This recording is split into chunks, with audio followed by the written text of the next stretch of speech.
আজকে আলাপ করি বাচ্চাদের চিকিৎসা নিয়ে। আমি অক্টোবরের 5 তারিখ আহতদের চিকিৎসা নিয়ে লিখছিলাম। আমি বলছিলাম কিভাবে একটা পূর্ণাঙ্গ চিকিৎসার পুনর্বাসনের ব্যবস্থা করা যায়। কি লিখছিলাম পড়ে দেখি। আমি যদি স্বাস্থ্য উপদেষ্টা হইতাম তাইলে জুলাই আগস্ট বিপ্লবের আহতদের জন্য ওয়ান স্টপ সার্ভিস চালু করতাম। ঢাকা শহরে কোনো একটা কম ব্যবহৃত হাসপাতালের পুরোটা বা একাংশ নিয়ে কাজটা শুরু করতাম। আমি যেহেতু 6 বছর দেশে নাই, তাই জানি না কোন হাসপাতালের অবস্থা কেমন। যখন দেশে ছিলাম তখন সোহরাওয়ার্দী হসপিটাল ছিল সবচেয়ে আন্ডার ইউটিলাইজড হসপিটাল। যাই হোক, ওইখানে আহতরা রেজিস্ট্রেশন করতে পারতো। ওই হাসপাতালে আমি চক্ষু, thoracic surgery, orthopaedics, casualty, gastrointestinal surgeon, neuro surgery, ICU, high dependency unit, physiotherapy, psychology counselling, plastic surgery, কৃত্রিম অঙ্গ সংস্থাপন ইউনিট এক জায়গায় আনতাম। হাসপাতালের ক্যাটারিং সার্ভিসের দায়িত্ব দিতাম স্টার রেস্টুরেন্টকে, হাউসকিপিং এর দায়িত্ব দিতাম পূর্বানী হোটেলকে। বাংলাদেশের সেরা ডাক্তারদের, সেরা নার্সদের এখানে পোস্টিং দিতাম, তাদের ন্যাশনাল হিরো বানায় দিতাম। চিকিৎসার পূর্ণ দায়িত্ব নিতাম। যাদের বাংলাদেশে চিকিৎসা সম্ভব না তাদের এইখান থেকেই বিদেশে পাঠাতাম। আমি হয়তো সিলেক্ট করতাম মালয়েশিয়া, কিছু ডাক্তার হায়ার করতাম কিউবা থেকে, ওরা টাকার বিনিময়ে ডাক্তার দেয়। আহতদের প্রত্যেককে আলাদা টিভি আর ল্যাপটপ দিতাম, ফ্রি হাই স্পিড ওয়াইফাই থাকতো।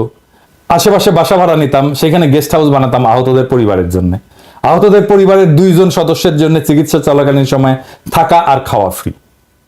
একটা পুনর্বাসন ইউনিট করতাম, ওইখানে কিছু বিজনেস গ্র্যাজুয়েট বসাই দিতাম। তারা প্রত্যেকের পুনর্বাসনের জন্য আলাদা পরিকল্পনা আর আলাদা বাজেট করত।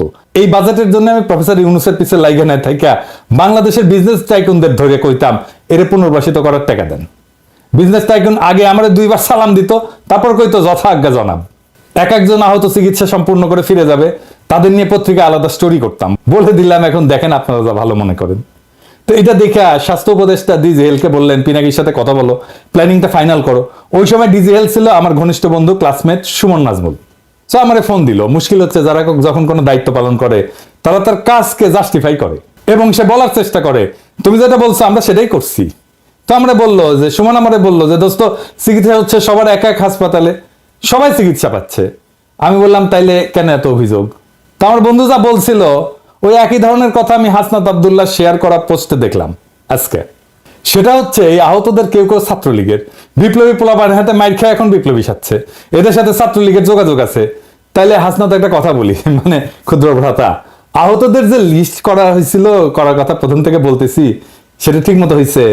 হয় নাই তো। যদি হইতো তাহলে ছাত্রলীগ করা লোক কিভাবে আহত হিসাবে, বিপ্লবের কর্মী হিসাবে হাসপাতালে ভর্তি হয়?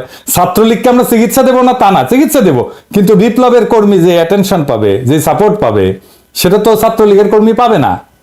ছাত্রলীগ কানেকশনের কথা আসতেছে কেন এখন? লিস্টটা করছে কে তাইলে? ছাত্রলীগ তো করে দেয় নাই, কে লিস্ট করছে আর কে ভ্যালিডেট করছে? আহতরা কি সেই লিস্ট থেকে আসছে? আহতরা নাকি সুস্থ হয়ে হাসপাতাল ছাড়তে যাচ্ছে না।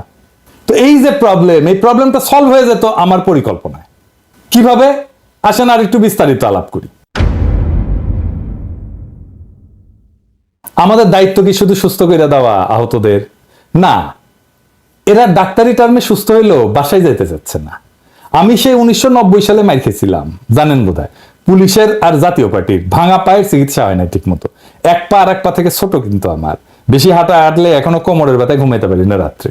একজন সম্পূর্ণ সুস্থ মানুষ বাংলাদেশে চাকরি বাকরি করতে পারে না, পায় না চাকরি। এই হচ্ছে বাংলাদেশের অবস্থা।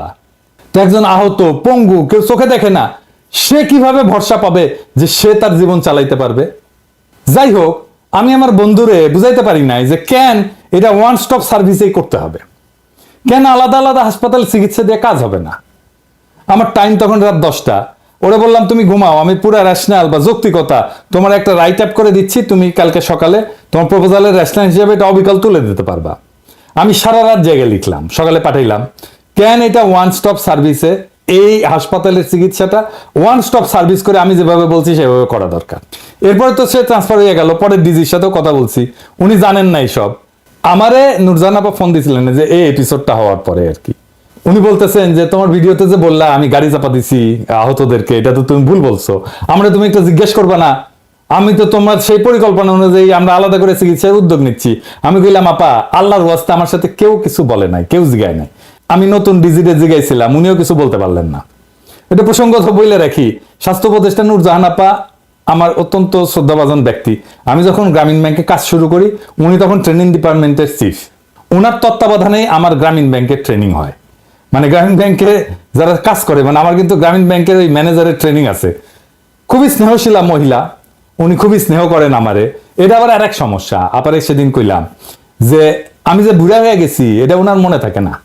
উনি মনে করেন পিনাকি এখন ওই বাচ্চা ছেলে, ও কি বুঝে, এই কেবল পাশ করে আসছে মেডিকেল কলেজ থেকে, তাই মনে হয় পাত্তা দেন না উনি। যাই হোক, আসেন কেন বলছিলাম ওয়ান স্টপ কেয়ার করতে হবে।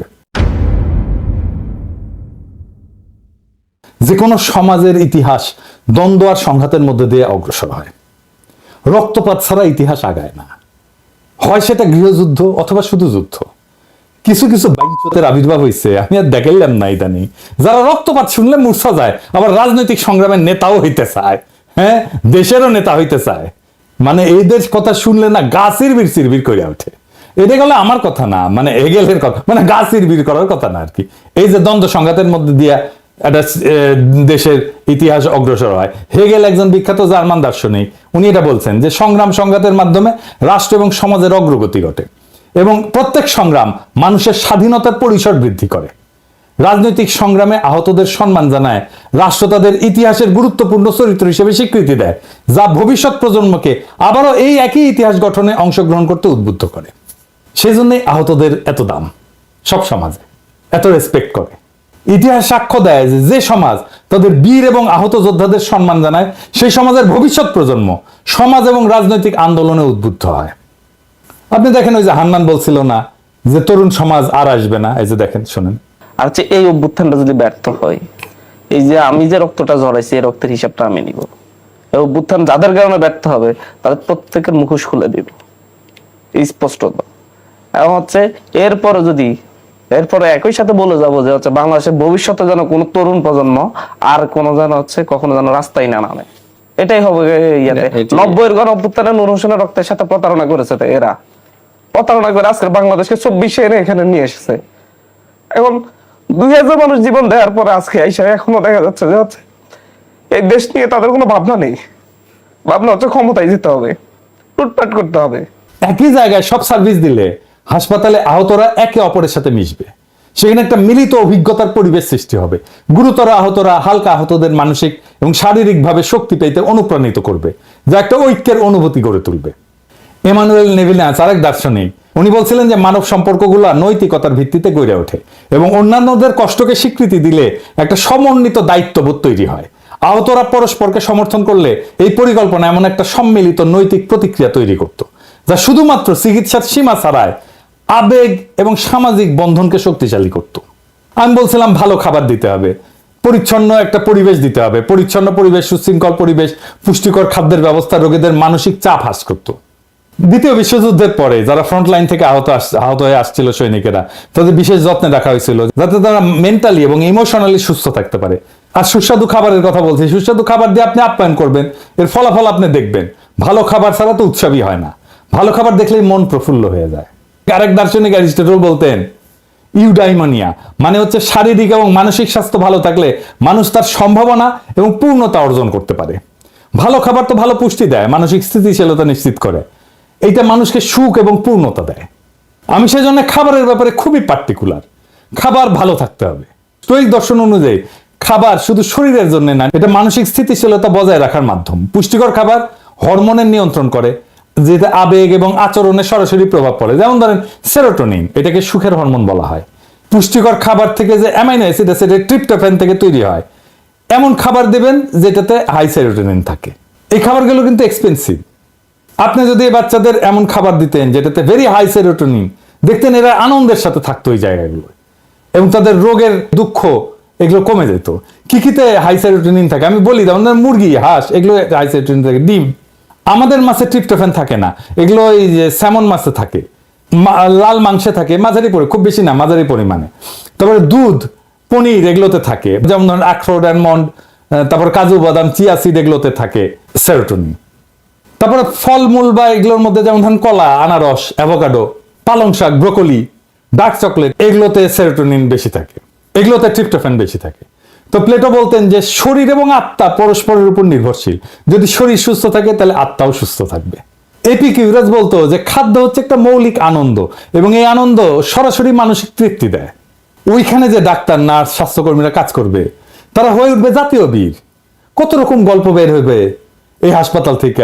কবি সাহিত্যিকরা যাবে আহতদের সাথে কথা বলতে, তাদের লড়াইয়ের গল্প শুনবে, গান লিখবে, কবিতা লিখবে, উপন্যাস লিখবে, সিনেমা হবে। ওই হাসপাতাল কোনো কষ্টের না, উৎসবের, আমাদের সেলিব্রেশনের জায়গা হবে। তা না, আছে কারে কারে বিদেশে পাঠানো হবে, কত টাকা দেওয়া হবে, কোন দেশ থেকে বিদেশি ডাক্তার আসবে, এইসব নিয়ে। এরপরে আমি করবো পুনর্বাসন। এরা হাসপাতাল ছাড়তেছে না, কারণ সে জানে এই সমাজে আহত আর পঙ্গু শরীর নিয়ে উপার্জন করা যায় না। মানে ধরেন সে কি পুলিশে যেতে পারবে, আর্মিতে যেতে পারবে, বিডিআরে যেতে পারবে, আনসারে যেতে পারবে? পারবে না তো। তার তো অনেকগুলো চাকরির ক্ষেত্র এমনিতেই বন্ধ হয়ে গেছে। সরকার বলছে আমরা সারা জীবন চিকিৎসা দেব, সারা জীবন খাবার, বাসস্থান, তার অবশিষ্ট শিক্ষা, সংসার কে দিবে? আর রাষ্ট্র দায়িত্ব নিবে, এই কথায় তারা আস্থা পায় না। কারণ রাষ্ট্র ঐতিহাসিকভাবে কোনো আহতের দায়িত্ব নিছে? 90-এর আন্দোলনে আমাদের সাথে আহত হয়নি অনেকে, আমি তো জানি। কারো কোনো দায়িত্ব নেয়নি রাষ্ট্র। মুক্তিযুদ্ধে ধর্ষিতা নারীদের দায়িত্ব নিছে সরকার? নিছে? নেয়নি। বলে 30 লক্ষ শহীদ হয়েছে, আবার গলা কাঁপায় আর কি। 30 লক্ষ বলার সময় গলা কাঁপায়। তো শহীদ পরিবার ভাতা পেয়েছে একটা শহীদ পরিবার দেখান ভাতা পেয়েছে? পায় না। 75-এ 15 আগস্টে যে সোহরাওয়ার্দীর বডিগার্ডলে জয় বাংলা করলো, তাদের দায়িত্ব নিছে সরকার? নেয়নি। একটা ইন্ডেমনিটি করছিল, সেটা বাতিল করে দিছে, ধরে ধরে এনে ফাঁসি দিছে। প্রফেসর ইউনূস বললে সেটা পালিত হবে, সেটা কোনো নিশ্চয়তা নাই। একটা অধ্যাদেশ তো তুড়ি মেরে উড়াই দিবে যে কোনো সরকার।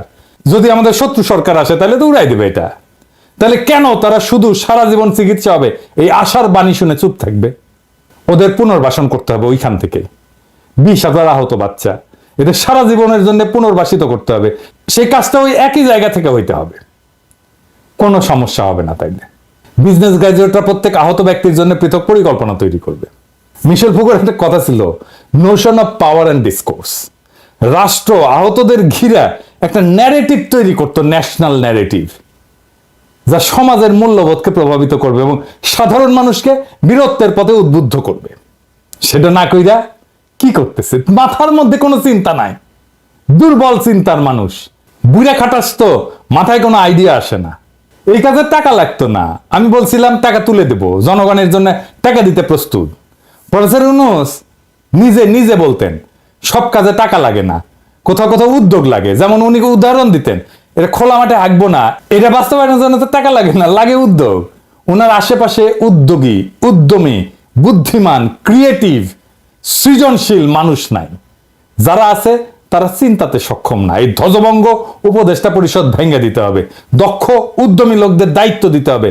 তাইলেই আমরা আমাদের সমর্থন অব্যাহত রাখবো। নয়তো একদিকে আওয়ামী লীগ, আর একদিকে হাসিনা চট করে ঢুকে যাওয়ার আশা, আর একদিকে আফসোস লীগ, ডাইনে ইন্ডিয়া, উপরে ট্রাম্পের উপদেষ্টা হয়েছে, ইসকনের তুলসী গ্যাবার্ড ও বাম্বু খাইবেন। আমরা দরিদ্র মানুষ, পপকর্ন খানার পয়সা নাই, তাই মুড়ির টিন নিয়ে বসবো। সেদিন বুঝবেন এই 2 পয়সার হরিদাস পালেরা, ইউটিউবাররা কি কইছিল। মুরব্বীরা কয় না যে আইজ বুঝবে না, বুঝবা কাল, পাছা থাপড়াবে আর পাইবা গাল। ওইটা আপনাদের ক্ষেত্রেও হবে। আজ বুঝবেন না, বুঝবেন কাল, তারপরে পাছা থাপড়াইবেন আর পারবেন গাল।